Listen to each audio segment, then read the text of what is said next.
vagabond, une heure se lève, encourager l'ardeur qui vibre nous soulève. C'est enfin notre sort vers la félicité. C'est enfin notre sort vers la félicité. Chaque lundi,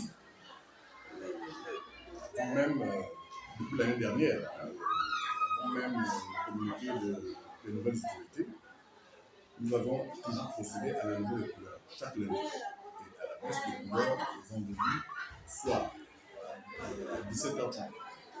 Nous le faisons depuis l'année dernière, si bien que quand les autorités sont arrivées ici pour nous dire, on a un peu échangé, on leur a dit, en fait, la mesure que nous venons de prendre ne nous concerne pas. Parce que nous le faisons depuis l'année dernière. C'est l'information qu'on leur a donnée. Et ça se passe vraiment très bien. Chaque lundi entre 7h10 et 7h15. Entre 7h10 et 7h15. Parce que les élèves arrivent en masse très tôt le matin. Il y a quelques membres administratifs. C'est vrai, tout le monde ne peut pas être là. Mais nous le faisons tous les lundis aux heures que je viens de vous indiquer. Nous prenons un élève qui procède à la levée du drapeau pendant que tout le monde est debout. Et après, quand le drapeau est déjà hissé, c'est là où on entonne l'hymne national. On choisit souvent un des refrains pour... À chaque fois, nous ne prenons pas le même refrain. Chaque lundi, on change de refrain. Je pense que, bon, même si je ne suis pas prof d'histoire géo, mais je suis quand même un patriote, je suis quand même un nationaliste. Hein, c'est une bonne chose, hein, ça je ne peux pas vous mentir, c'est une bonne chose. C'est vrai, on était un peu frustrés à une certaine époque, je n'ai pas envie de revenir là-dessus. On parlait de la levée des couleurs, on parlait de la journée du drapeau, sans véritablement s'approprier ces véritables valeurs. Maintenant que tout le monde semble s'imprégner de l'importance de ces valeurs-là, ça ne peut que nous réjouir. Et parce que nous savons que ceux qui ont initié cela et ceux qui sont chargés de l'exécuter, au moins tout le monde parle le même langage des hommes. Des cas d'incivisme, depuis que nous ne le faisons pas véritablement, non. Ou alors, si je peux appeler ça cas d'incivisme, c'est peut-être ceux qui n'ont jamais assisté à cette levée de couleurs. Parce que, je ne vous cache pas, il y a des élèves dans cet établissement qui ne savent même pas que chaque lundi, on lève les couleurs. J'ai surpris des élèves comme ça en train de discuter dans la cour. Mais nous, on lève les couleurs ici, est-ce qu'on le fait, est-ce qu'on ne le fait pas, etc. Moi, je leur ai dit, je suis désolé. Ça veut dire que vous n'êtes jamais à l'heure, vous n'êtes jamais là lundi matin. Donc, c'est peut-être le seul cas d'incivisme que j'ai pu moi-même appréhender. Mais en général, quand la cérémonie se déroule, tout le monde est au pas et nous respectons tous le drapeau national. Les enseignants, nous avons beaucoup d'enseignants qui font en manque, notamment dans les... Bon, ce n'est pas l'apanage de Siban, c'est un peu partout la même chose. Nous avons beaucoup d'enseignants de mathématiques, beaucoup de classes qui n'ont pas d'enseignants de mathématiques, et beaucoup de classes également qui n'ont pas de prof de physique. Et ça, c'est un peu partout dans la plupart des établissements nationaux. Maintenant, on espère qu'avec l'ouverture des concours et des nouvelles affectations, nous pensons que nous allons recevoir quelques profs de maths en plus. Parce que je vous informe sur ce cas-là. Nous avons commencé l'année avec pas moins de 50 classes qui n'avaient pas de prof de maths. 50 classes qui n'avaient pas de prof de maths. C'est énorme. Et parmi ces classes-là, il y a des classes scientifiques. Donc c'est vraiment énorme. Et nous avons écrit à la tutelle, nous avons signalé, nous avons fait des rapports et nous attendons leur réponse. Oui, les relations entre le ministère et nous sont des relations de tutelle à administrer, si vous voulez. Nous n'avons pas de conflit particulier.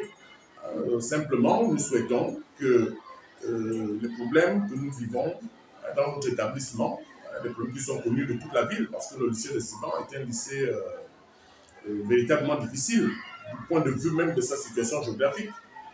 nous avons des effectifs pléthoriques contre lesquels nous ne pouvons quasiment rien, on n'arrive pas à les bloquer. Et nous avons aussi quelques cas d'élèves dont on ne mesure pas, on ne mesure pas véritablement le profil qui arrive ici, mais avec une équipe administrative dynamique, les surveillants, les agents de sécurité, nous essayons de canaliser tout ce monde-là. Nous espérons que l'année va se terminer dans les meilleurs moments. Aujourd'hui, ici, tous les lundis, lever de drapeau, tous les vendredis, il se fait et nous ne pouvons pas faire autrement. C'est une décision qui a été prise par les plus autorités et nous ne faisons pas appliquer. D'ailleurs, c'est une décision salutaire parce que vous voyez bien que nombreux n'ont plus la connaissance de l'hymne national. Donc, nos apprenants aujourd'hui ont repris, y compris nous-mêmes qui sommes des adultes. On était habitués à un seul couplet et le reste, on ne connaissait plus. Donc, c'est une véritable aubaine pour nous de répondre avec ces habitudes. Les civismes un peu partagés dans la plupart de nos établissements. C'est d'abord aux adultes, à la maison, aux parents, de recadrer un certain nombre de choses par rapport à leurs enfants. Et bien évidemment aussi à l'école, au milieu dans lequel ils passent plus de temps. Donc c'est à nous, les enseignants, c'est aux administratifs, de faire en sorte que ces élèves, ces enfants que l'on nous confie et qu'il est bien des apprenants, se comportent comme des citoyens modèles dans une cité. Et nous avons donc les moyens de le faire. Parce que nous sommes d'abord, parce que l'école est une institution. Nous avons abordé en fait la question du double flux dans le système scolaire gabonais. Nous avons fait un plaidoyer. Il faut rappeler que le double flux, c'est ce système qui permet qu'une salle de classe physique soit utilisée par deux classes pédagogiques. Je m'explique simplement dire. Une classe de 6e qui vient de 7h30 à 12h30 et une classe de 5e qui aura cours de 13h jusqu'à 17h. C'est un très mauvais système. Pourquoi?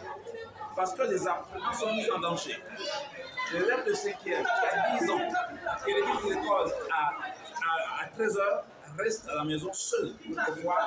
Les parents vont très tôt au travail et lui il reste avec la maison. Il devient, pendant cette petite période, un chef de famille en puissance. Maintenant, il y a un temps pour l'apprentissage, une heure pour l'apprentissage. Un apprenant qui débute de cours autour de 13h n'est pas mis dans les mêmes conditions que celui qui débute l'école à 7h30. Vous voyez, une matière comme l'éducation physique et sportive, quand vous allez débuter à 14h, 15h, pour des enfants de 10 ans, des enfants de 9 ans, vous êtes épuisés. Une matière comme la mathématique, les enfants la débutent à 13h. Ce système était donc aboli. Mais comment faire? Il faut que l'État construise un grand nombre d'établissements. Déjà, nous parlons ce jour-là dans le Grand Libreville, parce que le problème se pose avec appliqué dans le Grand Libreville. Vous avez des élèves qui ont cours à 13h, qui vivent à Bizango Libéré et qui apprennent au lycée Tadele Sueur en après-midi. Comment un enfant de 10 ans peut quitter à 11h à Bizango Libéré pour se retrouver à 13h et répartir dans la maison de ses parents à 19h, 20h. Donc c'est un système qu'il faut absolument abolir. Et c'est pour ça que nous avons fait ce jour-là un plaidoyer. Mais il n'y a pas que des apprenants qui sont mis en difficulté, il y a aussi des enseignants. Bon, nous pensons, comme nous venons de le dire, en fait, par rapport au Grand Libreville, il faut investir. Nous avons, vous savez très bien qu'après la Deuxième Guerre mondiale, il y a eu le plan Marshall. Et nous n'allons pas nommer pour l'éducation nationale le plan Marshall, nous allons donner le plan du Palais Congo en mémoire à ce grand compatriote qui a donné toute sa vie pour l'école gabonaise. Alors, comment faire dans le Grand Libreville pour que les élèves ne reviennent plus dans l'après-midi, donc ne partent plus au double flux? Par exemple, on pourrait construire dans chaque arrondissement d'abord de Libreville et de peut construire dans chaque arrondissement 2 établissements secondaires et 2 établissements primaires pour amener l'apprenant vers l'école de proximité. C'est quoi l'école de proximité? Ne plus éloigner l'apprenant de son lieu d'apprentissage. Parce que, comme je le disais déjà, entre Essassa et Kontam, et Ntoum, il n'y a aucune école. Donc ces élèves, ces enfants qui vivent dans cette zone-là apprennent où? Certains apprennent en Ntoum, d'autres apprennent à Opeto, d'autres apprennent à Kanda. Pour que ces élèves qui sont éloignés de l'école apprennent dans leur environnement, il faut une école de proximité. Donc il faut construire des écoles dans ces zones-là. Le cas du 5e arrondissement de Gourbet, il n'a que 3 grands établissements secondaires.